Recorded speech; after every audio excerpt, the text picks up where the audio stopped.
સુરેન્દ્રનગરમાં ખનીજ માફિયાનો ખૌફ યથાવત. પ્રાંત અધિકારી ખનીજ ચોરી રોકવા રાત દિવસ એક કરી રહ્યા છે, ત્યારે ખનીજ માફિયા સાલા ઝૂકેગા નહીં જેવો ઘાટ સર્જી રહ્યા છે.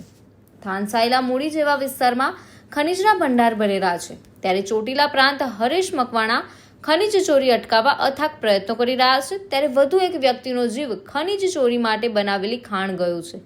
ખનીજ માફિયાઓ ઊંડા કૂવા બનાવીને ભૂગર્ભમાંથી ખનીજ નીકાળી રહ્યા છે.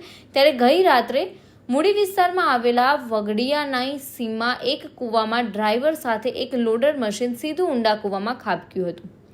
વાત વાયુ વેગે ફેલતા વહીવટીતંત્ર દોડતું થતાં ઘટના આખી દાબી દેવાના પ્રયત્ન ખૂબ થયા, પણ પ્રાંત અધિકારી ઘટના સ્થળે પહોંચી જતા ખાણ માફિયામાં દોડધામ મચી ગઈ હતી. એક નામચીન માફિયાની ખાણ હોવાનું ખુલ્લું હતું તો કૂવામાં ખબકેલા લોડર મશીનની નીચે વ્યક્તિ દબાઈ ગયો હતો. તંત્ર દ્વારા રાતે રેસ્ક્યુ કરવા પ્રયત્ન કર્યા હતા. ત્યારે એક બાજુ ખનીજ ચોરી રોકવા પ્રાંત અધિકારી કમર કસી રહ્યા છે, કરોડો રૂપિયાનો દંડ પણ આપી રહ્યા છે, છતાં ખનીજ ચોરી અટકવાનું નામ જ નથી લેતી. જાણે ખનીજ માફિયા તંત્રને ખનીજનો કાળો કારોબારમાંથી કરોડો રૂપિયા રડી રહ્યા છે. ત્યારે સુરેન્દ્રનગર વહીવટી તંત્ર પાસે એકમાત્ર નિષ્ઠાવાન પ્રાંત અધિકારી છે અને ભૂસ્તર વિભાગ, પોલીસ વિભાગ, મામલતદારો, સ્થાનિક નેતાઓએ ખાણ માફિયા સાથે હાથ મિલાવી લીધા છે. ત્યારે હવે જોવું એ રહ્યું કે કોની જીત થાય છે.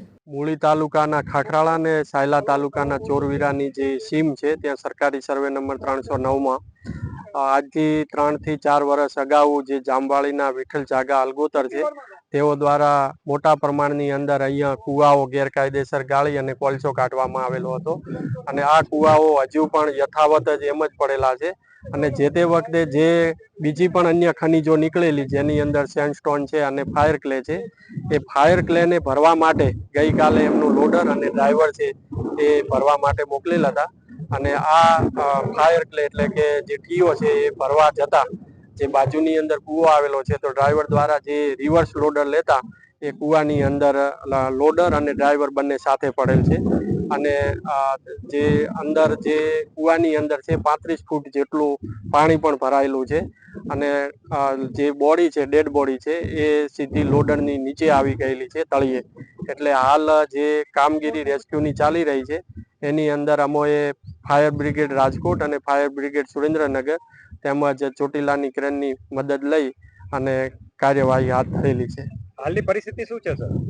હાલની પરિસ્થિતિ આ જે બોડી છે એ બોડી છે એ અંદર પાણીની અંદર લોડરની નીચે આવેલી છે અને એને કાઢવા માટે પ્રથમ છે લોડર કાઢવું પડશે, ત્યારબાદ ડેડ બોડી નીકળશે.